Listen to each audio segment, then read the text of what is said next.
देशाच्या अर्थसंकल्पात महाराष्ट्र असल्याचं मुख्यमंत्री देवेंद्र फडणवीस यांनी म्हटलंय।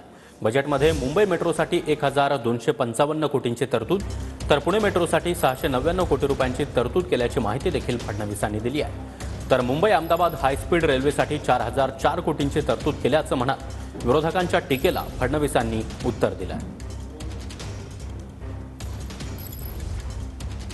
माहिती होतं की सकाळीच आमचे विरोधक सुरू करतील की महाराष्ट्राकरता काही नाही, महाराष्ट्राकरता काही नाही, म्हणून मी ॲट अ ग्लान्स महाराष्ट्राकरता जे सापडलं ते आज आपल्याला सांगतोय। उद्या अजून सापडेल, कारण अजून पूर्ण फाईन प्रिंट माझ्याकडे आलेली नाही। स्पेसिफिक स्कीम्समध्ये आपल्याला मुंबई मेट्रो करता जवळपास या ठिकाणी 1255 कोटी, पुणे मेट्रो करता 699 कोटी, आपले हायस्पीड रेल करता 4004 कोटी, त्यानंतर एक सर्वसमावेशक इकॉनॉमिक क्लस्टर तयार करायचा आहे त्याकरता 1094 कोटी, महाराष्ट्र ग्रामीण जोड सुधार प्रकल्प म्हणजे हा रस्ते प्रकल्प आहे गावांपर्यंत, याच्याकरता 683 कोटी, महाराष्ट्र ॲग्री बिझनेस नेटवर्क 596 कोटी, आपला नाग नदीचा सुधार प्रकल्प त्याकरता 295 कोटी, मुळा मुठा नदी संवर्धन प्रकल्प 229 कोटी, ऊर्जा कार्यक्षम उपसा सिंचन प्रकल्प 186 कोटी,